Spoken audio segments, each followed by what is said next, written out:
Hi guys! So in this video I'm going to show how I made this epic 40k Ork tank shell explosion diorama. And what makes it epic? Well, I'm really pleased with how it came out, so I think it's epic. So to start with, I had a little look on Amazon as I wanted to try and get a nice tank that I could convert. And this is the one I chose just because I like the look of it. So it's in a series called World War Toons, and there's loads of these sort of comical tanks which are perfect for orcs. So I cut all the bits off the sprues, didn't really bother using the instructions, as I just wanted to make it up as I went along, and to be honest it's a pretty easy little build. Unfortunately no nibbly knobbly bits to cut off here I'm afraid, maybe next time. So I pretty much kept it to its original build just by following the picture on the box.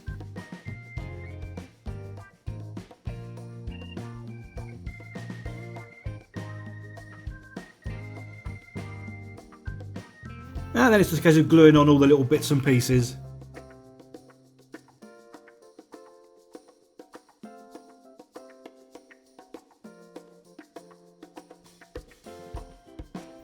And there we go, once it's fully assembled it looks like this, which I think is pretty cool.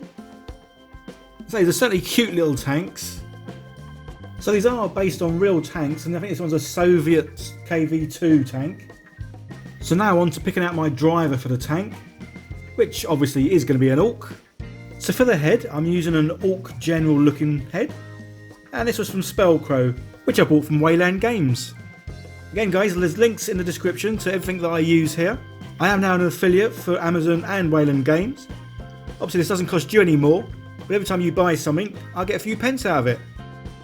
So this is the look I've gone for. Obviously it doesn't need a lower torso, as you won't be able to see that because it'll be inside the tank. So as I say, the tank looks cool, but obviously clearly not orky. So I'm just going to attach a few bits to help change that.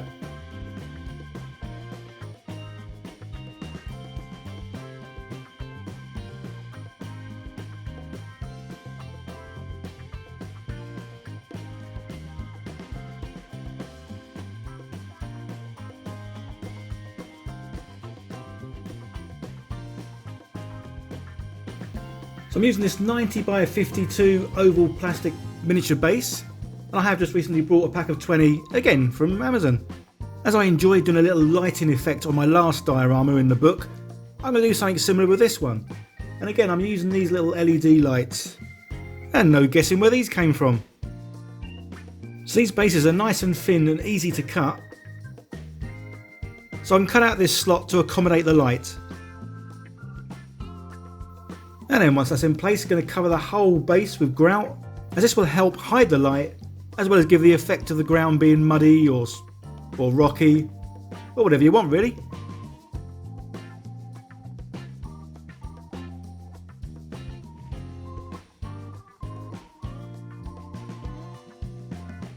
So while the grout's drying, I can now get back to the tank, which I've given a coat of black primer. So the tank looks a little bit more orky, but I know it's clearly got nowhere near as much DACO as it should have, and this is unfortunately because most of the sets I've got are figures, so I don't really have much in the way of missiles and rocket launchers and guns and stuff. But that is something I'm looking at changing, and I'm looking at some Airfix kits that basically have lots of guns and rockets and all that kind of stuff. So I've done several rust effect jobs so far, some where I paint them with the colour I want them to be and then add rust on top, and some where I add rust first and then the colour on top. I still haven't quite got it how I really want it, but it's just a case of trial and experimenting until you get what you like, and you get what's comfortable and easy to do. So in this case, I'm going to start with the rust effects.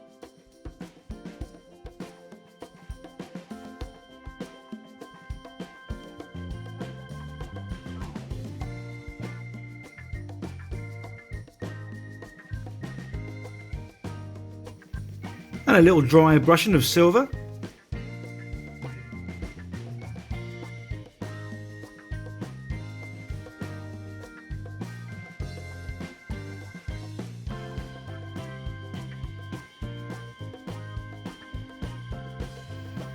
And then on to some more rust colour. So with this one I'm just going to paint it here and there, and I'm going to do a bit of dry brushing over the top afterwards just to blend it in a little bit.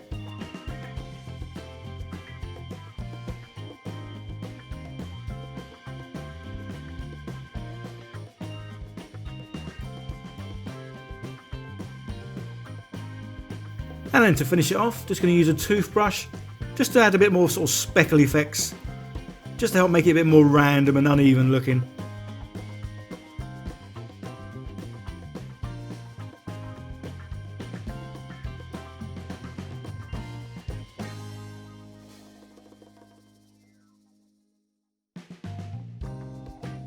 And there we go, I'm pretty pleased with how that looks.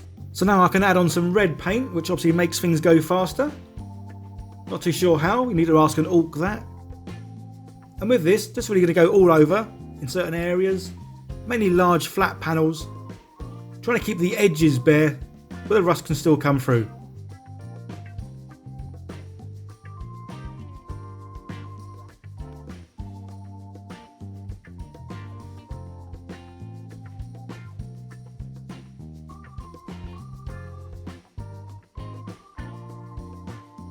So I'm still pleased with the contrast paints, so I'm going to keep using them for the little figures.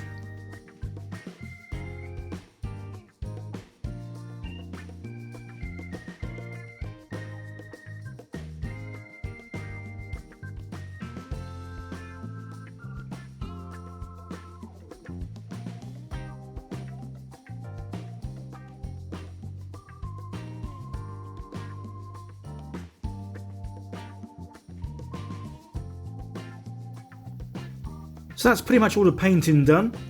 Now I just need to work on the explosion and working on the base.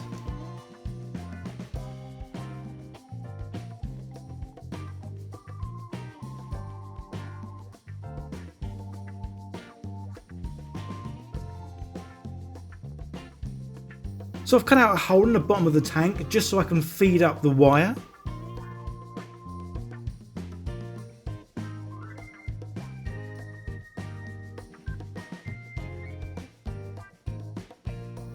And then I can position the tank roughly where I want it, as I want to draw lines where the tank treads are going to be.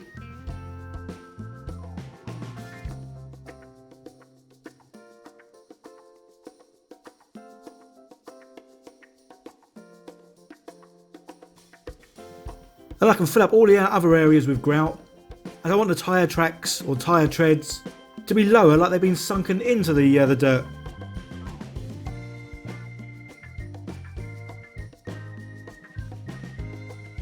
Don't forget guys, if you are new here and you like what I do, don't forget to hit that subscribe button and turn on the notification bell to be informed of all the new videos that I produce each week.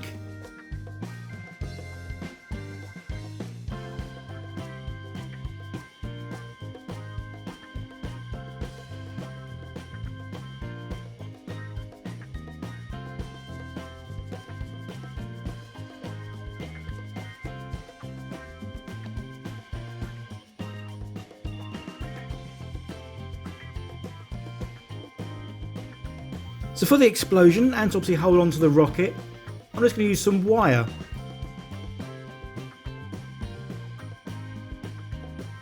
And for the ring around the explosion part, again using more wire and making up a little framework.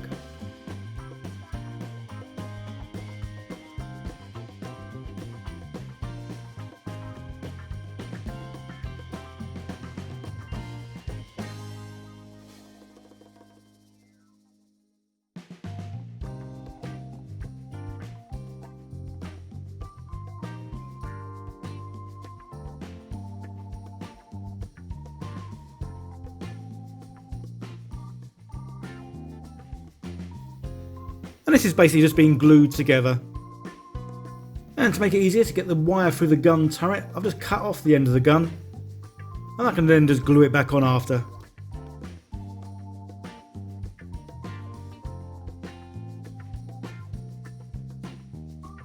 And there we go, that's the framework and the missile kind of in place.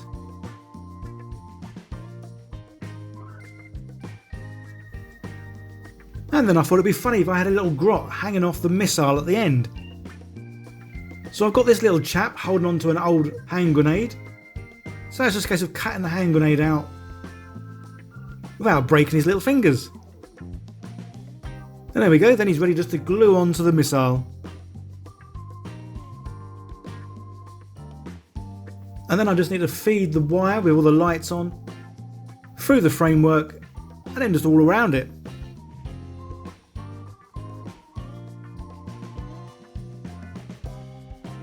And there we go, I'm pretty pleased with that. So now it's just a case of adding on some wool, just to help add with the effect of the explosion. And this is just normal cotton wool balls, which I've teased apart, and then I'll just glue that on.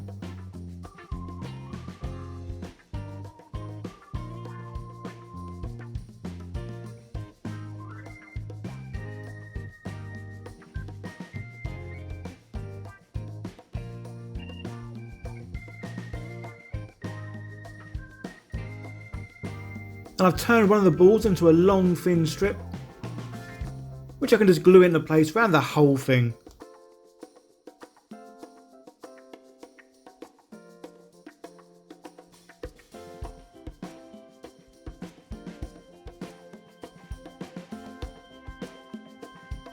And to add some dark smoke effect to the explosion, I'm just going to airbrush some black paint over it.